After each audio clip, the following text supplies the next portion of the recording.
राधे राधे, जय श्री कृष्णा, ओम नमः शिवाय।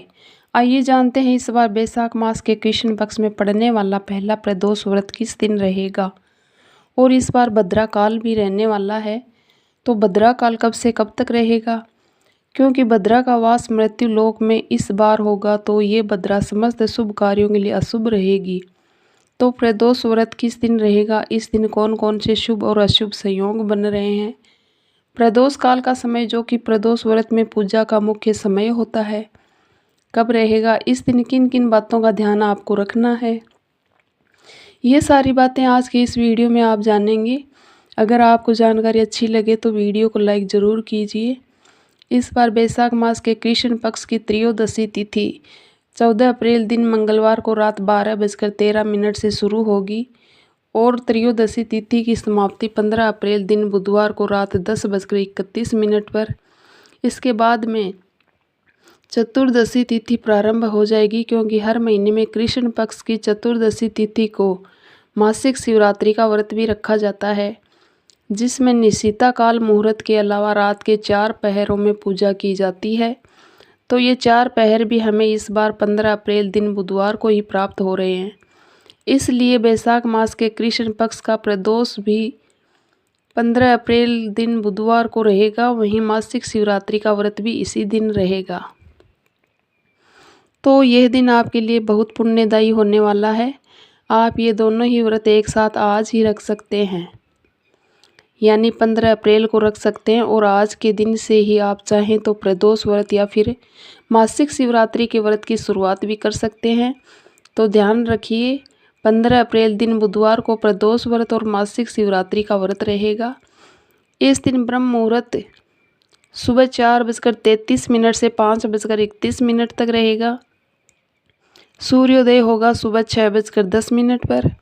सूर्यास्त होगा शाम 6:43 पर। इस दिन ब्रह्म योग दोपहर 1:24 पर रहेगा। बाद में इंद्र योग प्रारंभ होगा। वहीं इस दिन राहु काल दोपहर 12 बजे से 1:30 तक रहेगा। अमृत काल सुबह 7:35 से 9:09 तक रहेगा। प्रदोष व्रत और मासिक शिवरात्रि की पूजा का प्रातः काल मुहूर्त रहेगा सुबह 4:49 से लेकर 5:56 तक। इस दिन प्रदोष काल का समय शाम 5:58 से 7:28 तक रहेगा।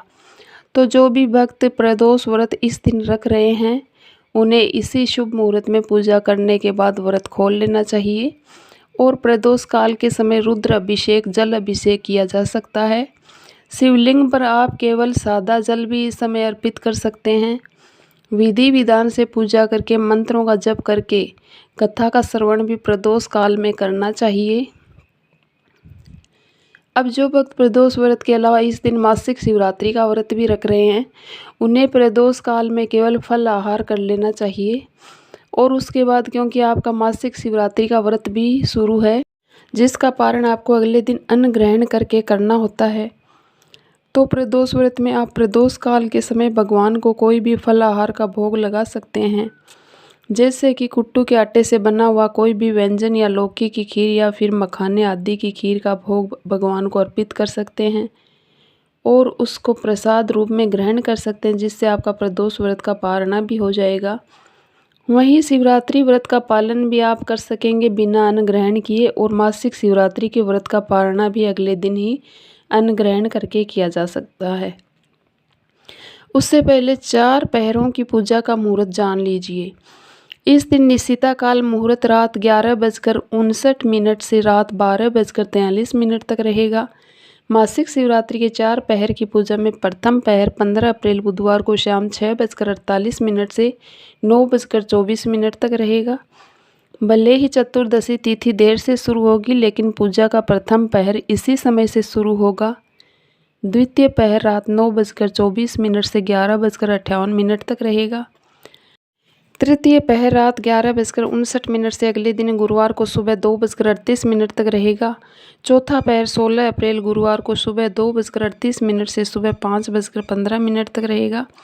अगर संभव हो तो इन सभी 4 पहरों में आप शिवलिंग की पूजा करें, भगवान शिव का पूजन करें, और फिर 4 पहर की पूजा करने के बाद अगले दिन गुरुवार को सूर्योदय होने के बाद व्रत का पारणा कर सकते हैं। चारों पहरों की पूजा संभव ना हो तो प्रथम और अंतिम पहर की पूजा भी की जा सकती है। और जो लोग चारों पहरों में से एक भी पहर की पूजा ना कर पाए, वे निशिता काल मुहूर्त में पूजा करके मासिक शिवरात्रि व्रत का पुण्य प्राप्त कर सकते हैं। 16 अप्रैल दिन गुरुवार को सूर्योदय होगा सुबह 6:09 पर। तो व्रत का पारणा सुबह 6:10 से लेकर 8:40 के बीच में किया जा सकता है। और जो लोग प्रदोष व्रत में अगले दिन ही व्रत का पारणा करते हैं, वे भी इसी शुभ मुहूर्त में प्रदोष व्रत का पारणा भी कर सकते हैं। 15 अप्रैल दिन बुधवार को भद्रा काल रात 10:31 से शुरू होगा और भद्रा काल की समाप्ति सुबह 9:25 पर होगी। भद्रा का वास इस बार मृत्यु लोक में रहने के कारण जब तक भद्रा काल रहेगा तब तक कोई भी शुभ काम करने से बचना चाहिए। गुरुवार को भद्रा काल की समाप्ति के बाद शुभ मुहूर्त या लगन देखकर आप किसी भी मांगलिक कार्य की शुरुआत कर सकते हैं। इस बार प्रदोष व्रत बुधवार को पड़ रहा है, इस कारण बुध दोष को भी दूर कर सकते हैं। प्रदोष व्रत के दिन प्रदोष काल में भगवान शिव की विधिवत पूजा करें, उन्हें 108 बेलपत्र अर्पित करें।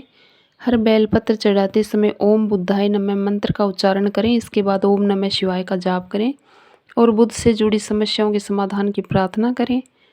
बुध मजबूत होने से बुद्धि, एकाग्रता और मधुर वाणी से जुड़े लाभ मिलते हैं। तो ये थी आज की वीडियो। उम्मीद करती हूँ आपके लिए उपयोगी होगी। वीडियो अच्छी लगी हो तो लाइक कीजिए, संभव हो तो शेयर भी कीजिए। और अगर आप इस चैनल पर पहली बार आए हैं, अभी तक आपने चैनल को सब्सक्राइब नहीं किया है, तो आज की वीडियो अगर आपको अच्छी लगे तो चैनल को सब्सक्राइब करके बेल आइकन को ज़रूर प्रेस कर लीजिए। इससे आने वाली सभी वीडियो की नोटिफिकेशन आपको सही समय पर प्राप्त होगी। मिलती हूँ मैं आपसे अगली वीडियो में, तब तक के लिए जय श्री राधे।